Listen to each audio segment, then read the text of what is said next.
दोस्तों जैसा कि आप लोग जानते हैं कि पिछले लेसन में हम लोगों ने अडोबी इलस्ट्रेटर में टाइप टूल के हवाले से काफ़ी डिटेल में डिस्कस किया था।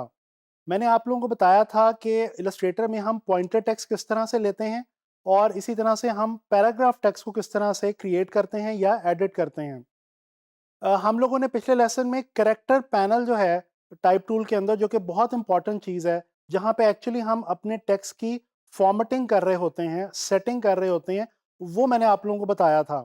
लेकिन पिछले लेसन में कुछ ऑप्शंस कैरेक्टर पैनल की जो हैं वो रह गई थी, जो कि इस लेसन में मैं आप लोगों को बताने वाला हूँ। तो चलें चलते हैं इलस्ट्रेटर की तरफ और एक्सप्लोर करते हैं टाइप टूल को। जी, तो दोस्तों ये मैंने वही वाला सेंटेंस जो है दोबारा यहाँ पे टाइप करके रखा हुआ है टाइप टूल की मदद से, पॉइंटर टेक्स्ट से मैंने ये लिया है। Typography is important in graphic design. और ये मैं यहाँ पे यही सेंटेंस दोबारा इसलिए ले रहा हूँ ताकि आप लोगों को याद रहे और आप लोगों को बिल्कुल ज़हनों में महफूज हो जाए कि टाइपोग्राफी ग्राफिक डिज़ाइन के लिए किस कदर इंपॉर्टेंट है। तो चले मैं कुछ मज़ीद ऑप्शंस आपको कैरेक्टर पैनल के हवाले से बताना चाह रहा हूँ टाइप टूल में। ये जो 2-3 ऑप्शंस अब हम डिस्कस करने लगे हैं कैरेक्टर पैनल के, ये वो ऑप्शंस हैं जो कि बेसिकली डायरेक्टली टाइपोग्राफी के कॉन्सेप्ट्स के तौर पे भी हम इनको देख सकते हैं। यहाँ पे एक ऑप्शन हमारे पास मौजूद है, ये आप देख सकते हैं, एक आइकॉन है जिस पे मैं आके अगर कर्सर को मैं यहाँ पे होल्ड करता हूँ तो यहाँ पे लिखा हुआ आता है जी tracking for the selected characters. दोस्तों ये ट्रैकिंग क्या है, मैं आपको बताता चलूँ। ट्रैकिंग बेसिकली टाइपोग्राफी का एक कॉन्सेप्ट है जिसके अंदर हम किसी भी जुमले में लिखे हुए जो अल्फाज होते हैं उन अल्फाज का हॉरिजॉन्टल डिस्टेंस मैनेज करते हैं। यानी हम देखते हैं कि अल्फ़ाबेट्स के बीच में हॉरिजॉन्टली स्पेसिंग किस कदर मौजूद है, उसको हम एडिट कर सकते हैं। तो चलें ये मैं आपको करके दिखाता हूँ।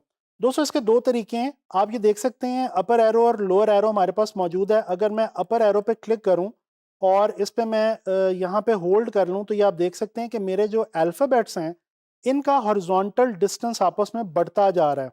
और यहाँ पे गौर करने की एक बात यह है कि तमाम अल्फ़ाबेट्स के बीच में जो सेंटर में जो स्पेसेस आ रही हैं वो स्पेसेस एक तरह की क्रिएट हो रही हैं। यानी अगर ये ग्राफिक वर्ड लिखा हुआ है तो GRAPHI और C के दरमियान एक जैसी स्पेस जो है वो आपको नजर आएगी। इसी तरह से अगर ये मैं लोअर एरो पे होल्ड रखूं क्लिक करके तो ये मेरी स्पेस जो है वो कम होती आपको नजर आ रही है। मैं इसको थोड़ा सा जूम करता हूं और ये पैनल जो है अपना ये मैं थोड़ा सा यहाँ पे राइट साइड पे ले जाता हूँ ताकि आपको क्लियरली नजर आए। अच्छा, इसी तरह से हम यहाँ पे अगर क्लिक करें तो आप देख सकते हैं कि यहाँ पे कुछ ऑप्शंस मौजूद हैं। पॉजिटिव में भी हम प्लस में भी लेके जा सकते हैं और माइनस में भी लेके जा सकते हैं। प्लस में हम जितना ऐड करते जाएंगे तो स्पेस जो है वो उतनी बढ़ती जाएगी अल्फ़ाबेट्स के बीच में, और हम जितना नेगेटिव में लेके जाएंगे वैल्यू को उतनी ही स्पेस जो है वो घट जाएगी। जिस तरह से ये -100 मैंने वैल्यू लगाई है तो ये आप देख सकते हैं कि अल्फ़ाबेट्स बिल्कुल एक दूसरे के अंदर जो है वो मर्ज होते हुए हमें फील हो रहे हैं। तो इसको मैं जो है वापस लेके आता हूँ ज़ीरो पे, जो कि नॉर्मल मेरे पास जो है वो स्पेस अवेलेबल है इस वक्त।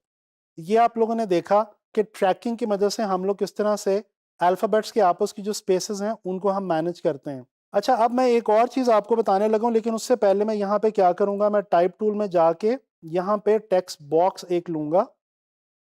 ये देखें, ये मैंने एक पैराग्राफ ले लिया है। मैं यहाँ से इसका फ़ॉन्ट साइज़ थोड़ा-सा जो है वो छोटा कर देता हूँ। मैं इसको फ़िलहाल 14 का साइज़ लगा रहा हूँ। अब ये मेरे पास तकरीबन 4-5 लाइन्स आ गई हैं। अच्छा, मैं इसको सेलेक्ट करता हूँ और यहाँ पे मेरे पास एक ऑप्शन मज़ीद अवेलेबल है, सेट द लीडिंग। दोस्तों लीडिंग का मतलब है टाइपोग्राफी के अंदर कि आप लाइंस की वर्टिकल स्पेस को मैनेज कर रहे हैं। यानी कि अगर आपने एक पैराग्राफ लिखा हुआ है तो उस पैराग्राफ में जितनी लाइनें ऊपर नीचे लिखी गई हैं उनकी जो वर्टिकल स्पेसिंग आपस में है उसको आप एडिट कर सकते हैं लीडिंग के थ्रू। अगर मैं यहाँ से अपर एरो को सिलेक्ट करूँ तो ये देखें, ये जो डिस्टेंस है, वर्टिकल डिस्टेंस है, मेरी लाइनों के बीच में ये बढ़ता जा रहा है। इसी तरह से इसको मैं जो है वो कम भी कर सकता हूँ और ज़्यादा भी कर सकता हूँ। अगर मैं ये फॉर एग्जांपल 6 पे लेके हूँ तो आप देख सकते हैं कि अल्फाज जो जो लाइंस हैं वो बिल्कुल आपस में जंबल अप होती हुई आपको नज़र आ रही हैं। इसी तरह से मैं देख सकता हूँ 14 पे मुझे ये काफ़ी स्टैंडर्ड लग रहा है, मुनासिब लग रहा है, और इसके अलावा हम इसको मज़ीद भी बढ़ा सकते हैं। अच्छा, यहाँ पे मैं आपको एक और बात बताता चलूँ। अक्सर हम क्या करते हैं जब हमारे पास टाइम कम होता है और हम इसको चाहते हैं कि इलस्ट्रेटर खुद से मैनेज करे स्पेसिंग को, तो हम ये ऑटो की एक ऑप्शन है इसको क्लिक करके रखते हैं। अगर आप ऑटो पे क्लिक करेंगे तो इलस्ट्रेटर खुद ब खुद ही लीडिंग को जो है वो अपने आप सेट कर देगा। अच्छा जी, ये हो गई आपकी लीडिंग। अब मैं दोबारा से पॉइंटर टेक्स्ट ले रहा हूँ थोड़ा सा। ये पॉइंटर टेक्स्ट दोस्तों मैं इसीलिए ले रहा हूँ ताकि मैं आपको जो है वो एक और नया कॉन्सेप्ट जो हमारे पास यहाँ पे मौजूद है वो मैं आपको बता सकूँ। First let me type this. ये लें जी, हमारा जो है वो पॉइंटर टेक्स्ट आ गया। अच्छा, यहाँ पे हमारे पास एक और ऑप्शन मौजूद है जिसको कहते हैं जी कर्निंग। कर्निंग का मतलब क्या है दोस्तों? कर्निंग का मतलब है, पहले हमने जब फर्स्ट ऑप्शन के अंदर हमने देखा कि हमने जो अल्फ़ाबेट्स थे उनकी हॉरिजॉन्टल स्पेसेस को मैनेज किया, लेकिन जब हम उस तरह से स्पेसेस को मैनेज कर रहे थे तो तमाम स्पेसेस इवनली आ रही थी। अब हमारे पास क्या है? अब हमारे पास एक ऑप्शन है कर्निंग के अंदर। कर्निंग की मदद से हम क्या कर सकते हैं कि कोई से दो अल्फ़ाबेट्स की आपस की जो स्पेसेस हैं उनको हम कम या ज़्यादा कर सकते हैं।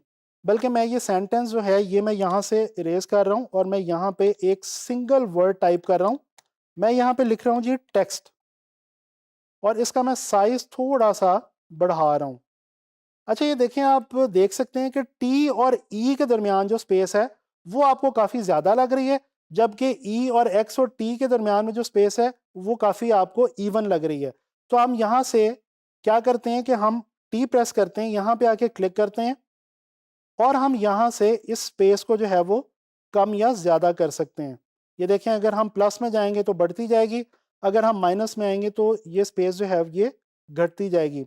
इसी तरह से आप एक और काम भी कर सकते हैं कि आप एरो की ऑल्ट प्रेस करके रखें और राइट एरो की से अगर आप इसको दूर लेके जा सकते हैं और लेफ्ट एरो की से ई को टी के करीब लेके आ सकते हैं। तो ये आपने देखा कि हम लोगों ने कर्निंग के अंदर कितने आराम से किसी भी दो अल्फ़ाबेट्स के बीच में जो हॉरिजॉन्टल स्पेसेस हैं उनको हमने मैनेज किया। अच्छा जी, ये बहुत इंपॉर्टेंट कॉन्सेप्ट्स थे जो यहाँ पे मैंने आपको बता दिए। अब मज़ीद मैं कुछ चीज़ें यहाँ पे आपको जो है वो मज़ीद ऑप्शंस जो हैं उनके हवाले से गाइड करता चलूँ। मैं ये डमी टेक्स्ट ले रहा हूँ फ़िलहाल, और ये हम देखते हैं जी नीचे हमारे पास क्या अवेलेबल है। दोस्तों, यहाँ पे हमारे पास वर्टिकल स्केल की ऑप्शन मौजूद है। हम वर्टिकली अपने टेक्स्ट का जो साइज़ है वो बढ़ा सकते हैं, लेकिन अगेन याद रखें, अगर हम सिर्फ वर्टिकली अपने टेक्स्ट का स्पेस बढ़ाएंगे तो वो वर्टिकली डिस्टॉर्ट हो जाएगा। इसलिए अगर आप वर्टिकली बढ़ाएं तो याद रखें आप हॉरिजॉन्टली भी उसका जो साइज़ है वो भी बढ़ाएं, जो कि ऑप्शन आपके पास बिल्कुल यहाँ पे राइट पे अवेलेबल है। इस पे अगर आप क्लिक करेंगे तो आपका जो हॉरिजॉन्टल साइज़ है वो बढ़ता जाएगा टेक्स्ट का। अच्छा जी, इसी तरह से नीचे आप देख सकते हैं, यहाँ पे आपके पास बेसलाइन शिफ्ट की एक ऑप्शन है। इसकी मदद से बेसलाइन जो है वो आपकी किसी भी सेंटेंस की वो ऊपर की तरफ या नीचे की तरफ शिफ्ट हो सकती है। यहाँ पे अब आ जाते हैं जी नीचे।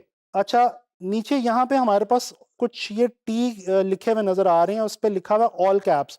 ऑल कैप्स का मतलब है कि तमाम अल्फ़ाबेट्स कैपिटल हो जाएंगे। इसके साथ ही हमारे पास है जी स्मॉल कैप्स। स्मॉल कैप्स का मतलब है कि जो पहला अल्फ़ाबेट है वर्ड का वो कैपिटल रहेगा, बाकी जो हैं उनका साइज़ जो है वो थोड़ा-सा यहाँ पे आपको छोटा मिलेगा। इसके बाद एक ऑप्शन है जी सुपरस्क्रिप्ट की।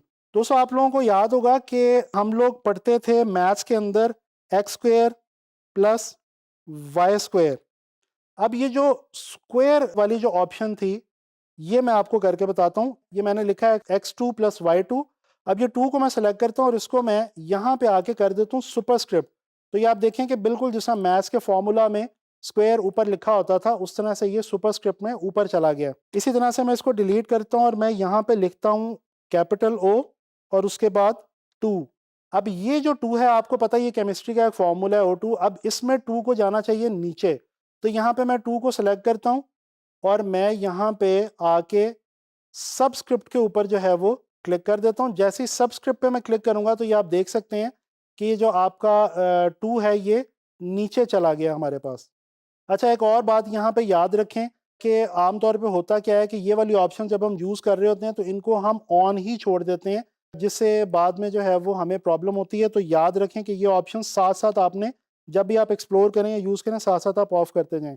ये हमने लिया जी डमी टेक्स्ट, और ये हमारे पास 2 और ऑप्शंस हैं। एक ये है अंडरलाइन की, जिससे हमारा टेक्स्ट अंडरलाइन हो जाएगा। मैं कंट्रोल ज़ी कर रहा हूँ।